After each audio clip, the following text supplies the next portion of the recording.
मातृत्व का पवित्र भाव इस स्थान और ज्योतिर्लिंग को परिभाषित करता है और इस ज्योतिर्लिंग को मल्लिकार्जुन के नाम से जाना जाएगा।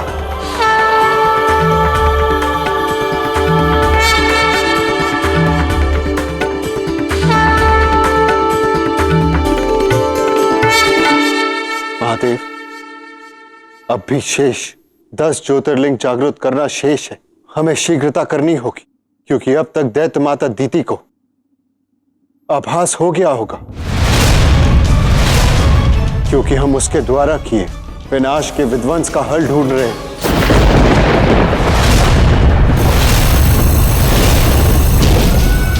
जितना प्रयास करना चाहते हो कर लो महादेव। इन केंद्रों को जागृत करके भी कोई लाभ नहीं होगा, क्योंकि इस बार विजयी मैं ही हूं। समस्त लोगों के साथ साथ मैं इन 12 ज्योतिर्लिंग केंद्रों को भी हमेशा के लिए समाप्त कर दूंगी। हम किसी भी मूल्य पर दैत्य माता दीति को अपना लक्ष्य नहीं पूर्ण करने दे सकते।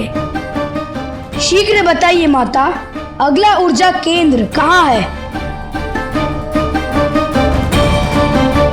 अगला ज्योतिर्लिंग महाकाली के महाकाल को पूर्ण रूप से समर्पित है।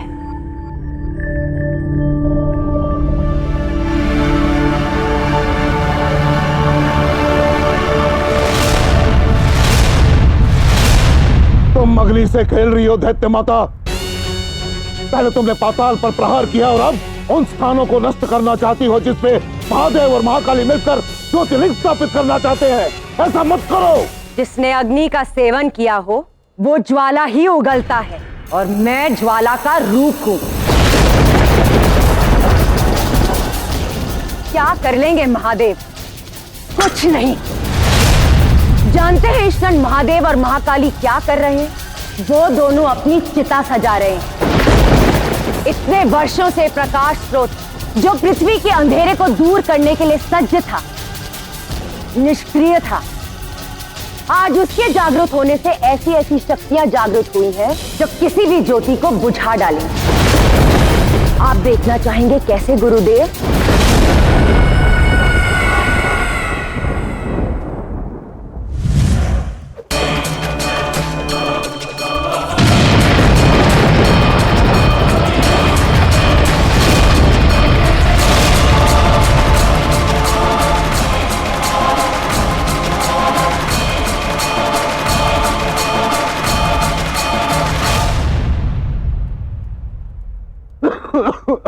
इससे स्वतंत्र मत कीजिए।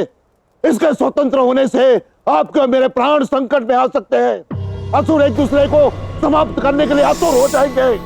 यह सृष्टि के लिए उचित नहीं है। ऐसा मत कीजिए। यही तो मेरी मंशा है गुरुदेव। मैं चाहती हूं कि अंधकार इस प्रकार पृथ्वी को अपने भीतर समाहित कर ले कि इन 12 ज्योतिर्लिंगों के साथ साथ महादेव और महाकाली का हर भक्त भी नष्ट हो जाए। और जानते हैं ये कार्य करने में मेरी सहायता कौन करेगा?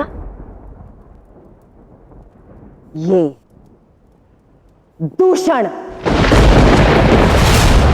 जागो दूषण, तुम्हारे जागने का समय आ गया है।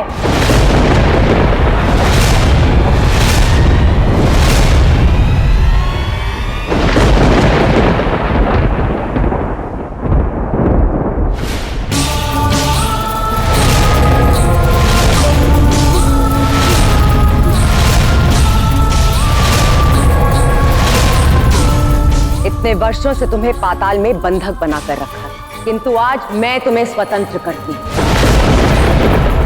जाओ दूषण, जाओ जाकर अपने भीतर के अंधकार को दुनिया भर में प्रसारित करो। किंतु तुम्हारी स्वतंत्रता की एक दशा है। ये निर्णय मैं लूंगी तुम किस स्थान को नष्ट करोगे और किस स्थान को नष्ट नहीं करोगे। अपने बल और शक्तियों के प्रयोग के लिए मैं कई वर्षों से ललायित था, किंतु आज जीवित या निर्जीव जो भी मेरे मार्ग में आएगा मैं उसे निगल जाऊंगा, दूषित कर दूंगा उसे। तो आज्ञा दीजिए, सर्वप्रथम इस स्थान को दूषित करना है।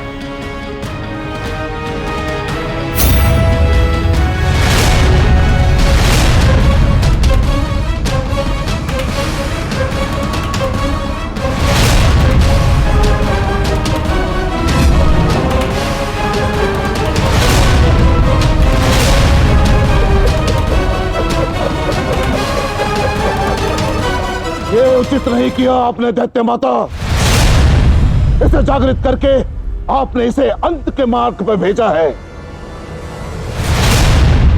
अंत तो अब इस सृष्टि का होगा गुरुदेव, और स्वयं महादेव और महाकाली देखें कैसे दूषण एक एक करके सारे ज्योतिर्लिंग को नष्ट करता है। उसके पश्चात ना रहेंगे ज्योतिर्लिंग और ना ही सृष्टि में संतुलन।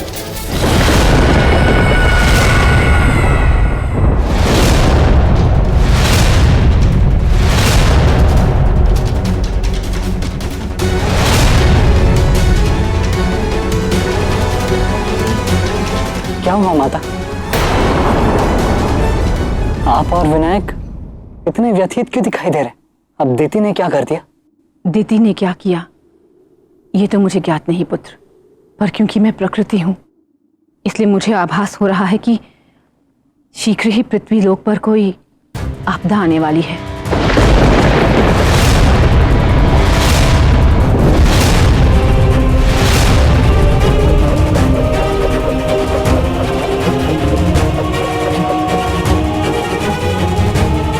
और क्योंकि गणेश शुभता का प्रतीक है इसलिए इस दुष्ट शक्ति के जागृत होने का आभास उसे भी हो रहा है। हमें शीघ्र ही उस स्थल पर जाना होगा जहां ये आपदा घटित हो रही है, क्योंकि अगला ज्योतिर्लिंग भी वहीं सक्रिय होगा। किंतु पिताश्री, मैंने ऐसी अशुभता और नकारात्मकता का आभास आज से पूर्व कदापि नहीं किया।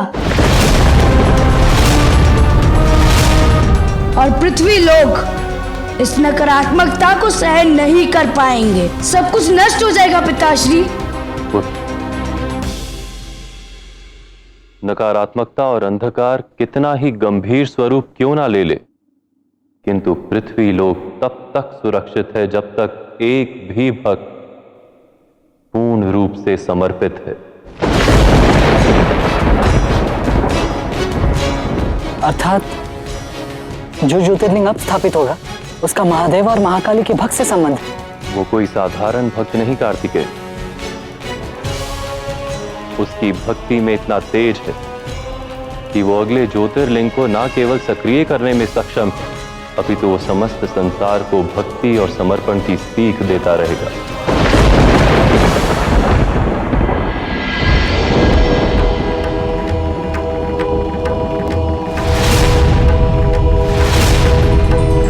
इसका नाम वेद पाटी है।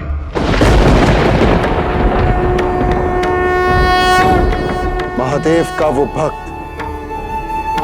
जो सहस्त्रों वर्षों से अपनी तपस्या में मग्न है, जिसे ना वरदान का मोह है और ना ही फल की लालसा। उसकी केवल एक ही कामना है, महादेव के दर्शन।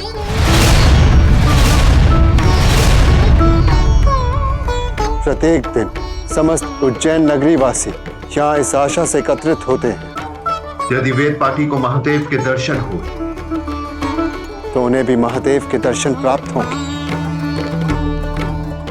किंतु आज वेद पाटी की भक्ति की परीक्षा है।